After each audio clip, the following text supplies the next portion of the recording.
Hello friends, welcome back to my channel. मैं प्रीति आप सभी का स्वागत करती हूँ।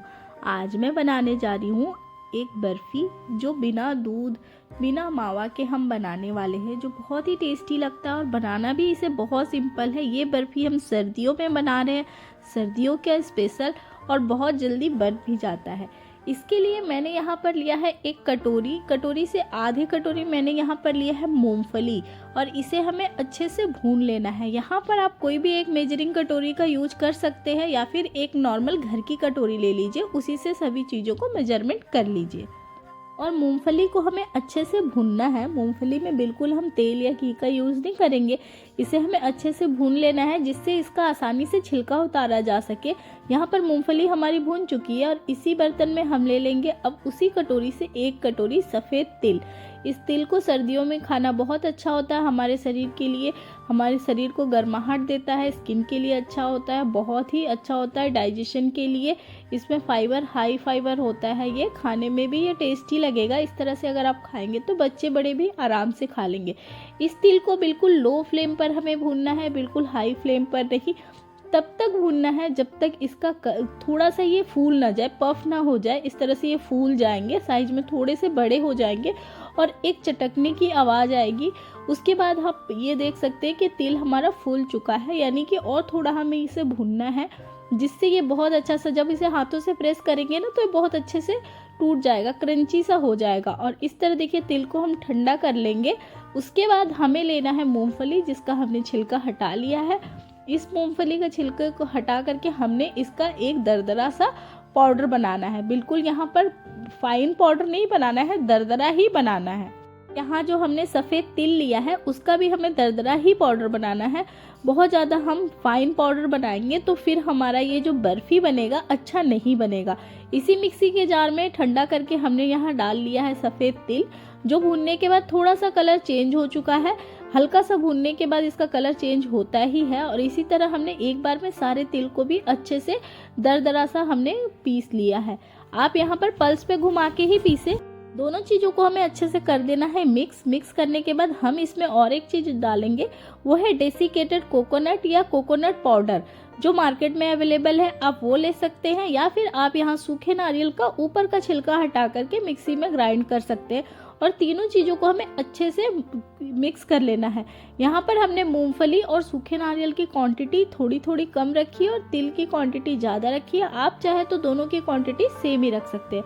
सेम कढ़ाई में मैंने यहाँ पर ले लिया है घी, 2 चम्मच मैं डाल रही हूँ घी अभी बहुत ज़्यादा ठंडे इसलिए बहुत ज़्यादा जम चुका है। और इसी में हम डाल देंगे जो हमने ये हमारा पाउडर बना के तीनों का मिक्स रखा है, इसे हमें भूनना है बिल्कुल लो फ्लेम पर, क्योंकि आधी चीज़ें भुनी हुई है, सिर्फ हमारा जो नारियल है वो भुना हुआ नहीं है। और घी में भूनने से इसमें बहुत अच्छा सा एक सोंधापन आ जाता है।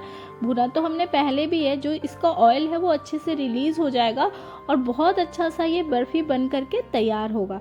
इसे घी में हम जब भूनेंगे बिल्कुल लो फ्लेम पर भूनेंगे, हाई फ्लेम नहीं करना है, नहीं तो आपस में सभी चीज़ें जल जाएंगी। इसीलिए हम इसे 2 से 3 मिनट ही लो फ्लेम पर भूनेंगे, जिससे ये सारे घी को एब्जॉर्ब कर ले और ये थोड़ा सा इसका जो टेक्सचर है वो क्रम्बली हो जाए। तब तक हमें भूनना है। भूनने के बाद हम इसको भी ठंडा कर लेंगे। इस तरह से आप 2 से 3 मिनट तक चलाते हुए लगातार चलाएं, बिल्कुल छोड़े ना, नहीं तो ये जल जाएगा, नीचे का कलर थोड़ा ज़्यादा डार्क हो जाएगा, इसलिए लगातार चलाते हुए। और यहाँ पर देखिए इसका टेक्सचर चेंज हो रहा है, हल्का सा क्रम्बली हो चुका है। अब हम इसे एक बर्तन में निकाल लेंगे। यहाँ पर भूनने का पार्ट इसलिए इम्पॉर्टेंट है कि इसमें जो घी है वो इक्वली सब जगह स्प्रेड हो जाए, इसलिए मिक्स हो जाए। अब उसी कढ़ाई को हम वापस से ले लेंगे और इसमें हम उसी कटोरी से डाल देंगे जितना हमने मूंगफली लिया था उतना चीनी, और पानी भी उससे आधा लेंगे। बिल्कुल जितना, जैसे हम 1 कटोरी चीनी ले रहे हैं तो आधी कटोरी पानी लेंगे, तो ही ये हमारा बर्फ़ी फटाफट बन के तैयार हो जाएगा। बहुत ज़्यादा देर नहीं लगेगा इसे पकने में। और यहाँ पर चीनी को हम थोड़ा सा मेल्ट करेंगे और इसके बाद हम डाल देंगे कुटी हुई 4 से 5 इलायची। फ्रेश कूट कर डालें, इससे इसका टेस्ट बहुत अच्छा आता है। अगर आप चाहें तो मार्केट की इलायची पाउडर का भी यूज कर सकते हैं, लेकिन फ्रेश इलायची का जो खुशबू है वो बहुत अच्छा आता है। यहाँ पर चीनी को अच्छे से हम हाई फ्लेम पर मेल्ट करेंगे। पहले हम इसे हाई फ्लेम पर मेल्ट करेंगे, उसके बाद हमें बनानी है चाशनी जैसी, बिल्कुल एक तार की चाशनी। जब हम स्पून से इसको गिराएंगे तो एक तार की चाशनी जैसी, जिससे ये अच्छे से सेट हो। बिल्कुल हार्ड ना हो, क्योंकि हम चीनी को बाद में नहीं पकाएंगे। इसीलिए यहाँ पर हमें एक तार की चाशनी रेडी करनी। इस तरह जब हम इसमें गिराए तो बिल्कुल एक तार में गिरे, इस तरह की हमें चाशनी चाहिए। बहुत ज़्यादा हार्ड चाशनी नहीं चाहिए, बिल्कुल सॉफ्ट चाशनी चाहिए। इस तरह से जब हम इसे गिराए तो बिल्कुल ऐसे कंटिन्यू गिरे, ड्रॉप्स में ना गिरे।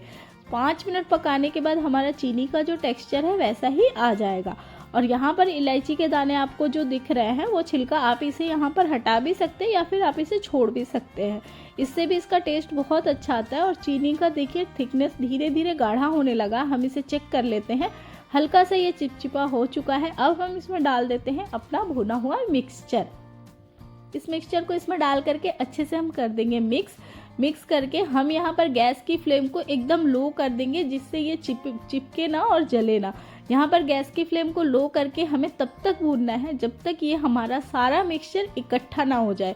एकदम ये एक साथ इकट्ठा होने लगेगा तब आप समझ जाइए ये बिल्कुल अच्छे से सेट हो जाएगा। इस तरह से आपको लग रहा होगा ये सूखा सूखा, लेकिन लो फ्लेम पर हम इसे अच्छे से मिक्स करेंगे तो ये बहुत अच्छा सा बन करके तैयार होता है और बहुत टेस्टी लगता है ये बर्फ़ी।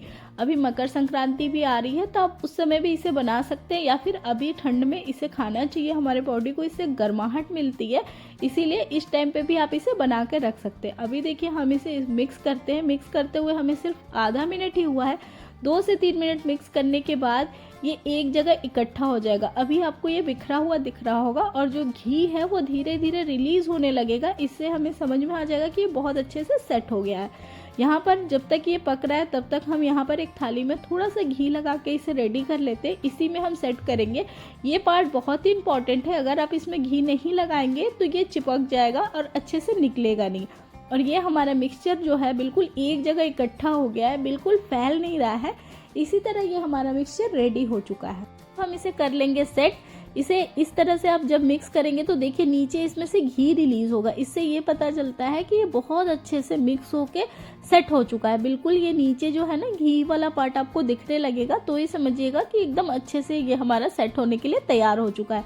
अब हम इसे सेम थाली में डाल करके, यहाँ पर मैंने स्टील की थाली ली है, आप स्टील का ही यूज करें, बिल्कुल प्लास्टिक या फिर क्रॉकरी का यूज़ करें।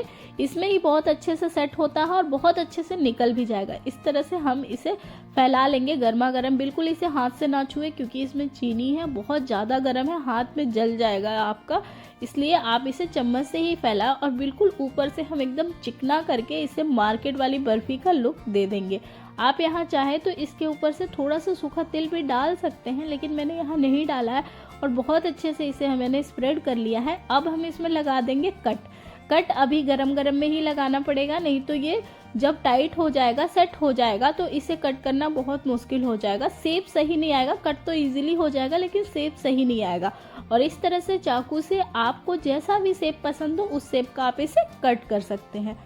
फ्रेंड्स, मेरी वीडियो अगर आपको अच्छी लगती हो तो प्लीज़ मेरी वीडियो को लाइक और चैनल को सब्सक्राइब ज़रूर करें। और मेरी ये बर्फ़ी की रेसिपी आपको कैसी लगी मुझे कमेंट करके भी ज़रूर बताएं। और यहाँ पर देखिए हमारा बर्फ़ी बिल्कुल सेट होकर तैयार हो चुका है और बिल्कुल अच्छे से, बिल्कुल सख्त नहीं है, बिल्कुल परफेक्ट है इसका टेक्सचर। मैं इसको आपको तोड़ के दिखाती हूँ। बहुत अच्छा ये बर्फ़ी बन के तैयार हुआ था और झटपट बन भी जाता है, ज़्यादा टेंशन भी नहीं है। फ्रेंड्स, मेरी वीडियो अच्छी लगती हो तो फ्रेंड फैमिली में ज़रूर शेयर करें। मिलते हैं नेक्स्ट वीडियो में एक नई रेसिपी।